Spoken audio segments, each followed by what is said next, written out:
পর্যন্ত পুরোটা দেখো, সাথে দেখো। দশমীর দিন দুপুরবেলা দুর্গা মাকে বরণ করতে যাওয়ার আগে মা একটু পায়ে আলতা পরে নিচ্ছিল, আর মাকে আলতা পরতে দেখে আমারও ইচ্ছা করলো মাকে আলতা পরিয়ে দেওয়ার। তো একটা পায়ে তো মা সুন্দর করে আলতা পরে নিয়েছিল, কিন্তু আর একটা পায়ে আমি কি বাজে করে আলতাটা পরিয়েছি তোমরা দেখে বুঝতেই পারছো।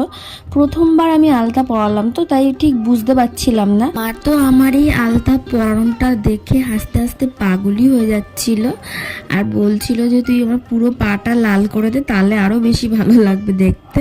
তারপরে এই যে আমরা এখন চলে এসেছি মণ্ডপে। আমরা এই অগ্রণীর যেই প্যান্ডেলটা হয় এইখানে এসে আমরা সিঁদুর দান করি। এই যেহেতু এখানকার ঠাকুরটা একটু ছোট হয় তো মায়ের বরণ করতে সুবিধা হয়।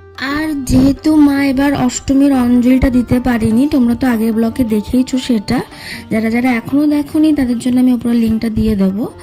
তো সেই জন্য মা দশমীর দিন মাকে বরণ করতে যাওয়াটা মিস করতে একদমই চায়নি।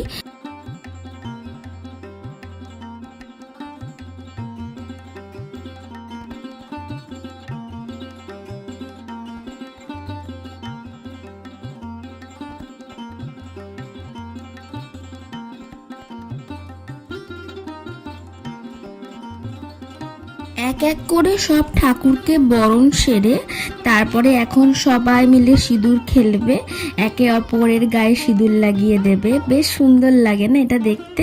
আমিই বা কেন বাদ যাই, আমার বম্মা কাকি এরা মিলে আমাকেও সিঁদুর মাখিয়ে দিয়েছিল। আগের বার তো দেবাইন এসেছিল দেখা করতে, কারণ ভাসানের আগেও একবার দেখা করে যায় আমার সাথে।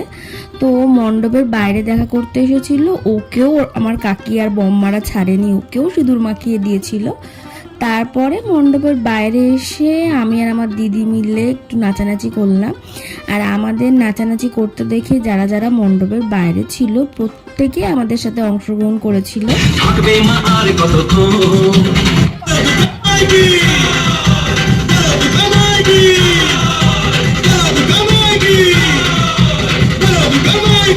তারপরে বাড়ি চলে এসেছিলাম, বাড়িতে এসে কিছু শর্ট ভিডিও তুলছিলাম। তারই ফাঁকে দেবায়ন এসেছিল আমার সাথে দেখা করতে। ও আমার সাথে দেখা করে ওদের পাড়াতে চলে যাবে, যদিও আমিও কিছুক্ষণ পরে যাব ওদের পাড়াতে না, বড় বাজার মাঠে। প্রতিবার আমি মা আর বাবু মিলে বড় বাজার মাঠে যাই ভাসান দেখতে। এখন না, এটা আমি যখন ছোট্ট ছিলাম তখন থেকে আমরা যেতাম। প্রথমে যেতাম বাজি ফাটানো দেখতে, তারপরে কিছুক্ষণ বাজি ফাটানো দেখার পর যেই ঘাটে ভাসান হয় সেই ঘাটের ওখানে গিয়ে আমরা তিনজন মিলে ভাসান দেখতাম। আর এইবার কি হয়েছে জানো তো, এইবার যেই টাইমটায় দেবায়নদের পাড়ার ঠাকুরটা মাঠে এন্ট্রি করেছে ঠিক সেই টাইমটা আমরাও গিয়ে পৌঁছেছি। অন্যবার ওদের ঠাকুরটা একদম ঘাটের সামনে চলে যায়, সেই মুহূর্তে আমরা যেহেতু ঢুকি তাই দূর থেকেই ভাসানটা দেখি। কিন্তু এবার দেখছিলাম যে আমরা যেই মাঠে ঢুকেছি দেখছি সামনে ওদের ঠাকুরটা। তারপরে দেবানদের পাড়ার একটা দিদি আছে মন্দিও যেহেতু ভাসানে ছিল সেই জন্য আমিও একটু সাহস পেলাম, কারণ একা একা তো আর থাকা যায় না। দেবান যেহেতু ওইদিকে ভাসান দিতে ব্যস্ত, তো সেই জন্য আমি তো একা একা থাকতে পারবো না। মন্দি ছিল বলেই আমি একটু সাহসটা পেয়েছিলাম থাকার। তো মা বাবুকে বললাম যে আমি ওদের ভাসানে যাব। আর যেহেতু দেবান ছিল, ওদের পাড়ার সবাই এত ভালো না, তো সেই জন্য বাবুও আমাকে ছেড়ে দিল, কারণ বাবুও খুব একটা ছাড়তে চায় না, কারণ ভাসানে তো ওদের পাড়া ছাড়া আরও অনেক পাড়ারই লোক থাকে, আবার নানা রকমের লোকও থাকে। তো বাবুও যেহেতু দেখলো মন্দি আছে, তারপরে দেবায়নও আছে, সেই জন্য অতটা চাপও নেয়নি। তো এবার আমি নিজে প্রথম, বলতে গেলে জীবনে প্রথম আমি কোনো ভাসানে গেলাম বলতে এটা তো আমি বাড়ির থেকে ভাসানে যাব বলে বেরোইনি। বাড়ির থেকে এমনি যেরকম দশমীর দিন আমরা ভাসান দেখতে বেরোই সেরকমভাবেই বেরিয়েছিলাম।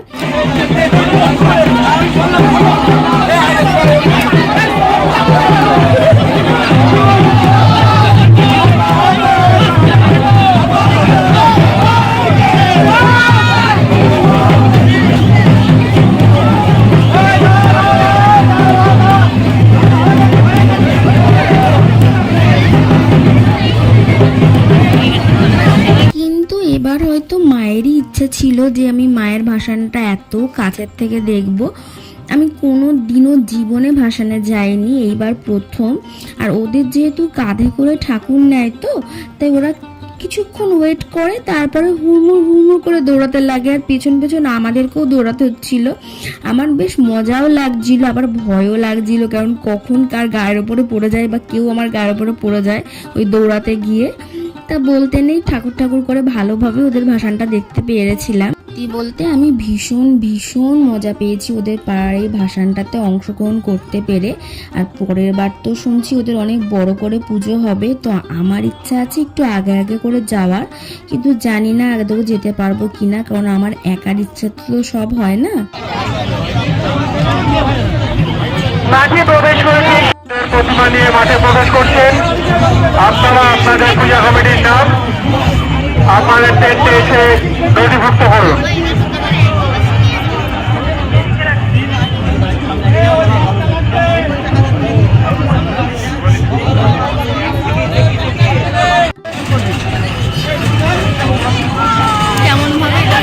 মাঠে প্রবেশ করেছে শিক্ষা শহীদরা সর্বজনীন দুর্গোৎসব কমিটির দুর্গা প্রতিমা।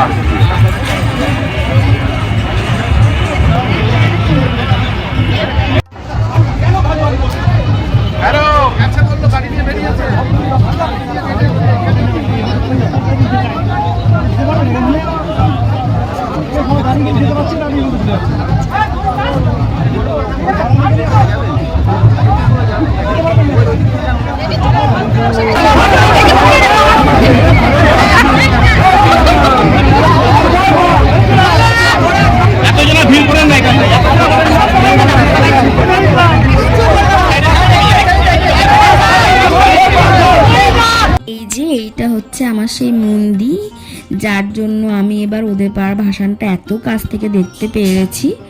ভাসান সেরে তারপরে আমরা সবাই মিলে চলে এসেছিলাম মণ্ডপে।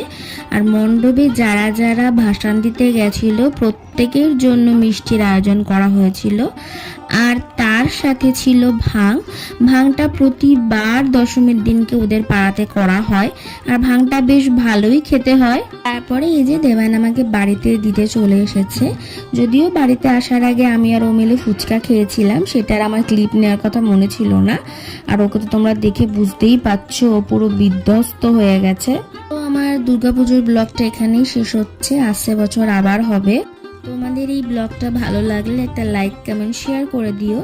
যারা আমার ফেসবুকে নতুন তারা আমার পেজটাকে ফলো করে দিও, আর যারা ইউটিউব থেকে দেখছো তারা আমার চ্যানেলটাকে সাবস্ক্রাইব করে দিও। Thanks for watching.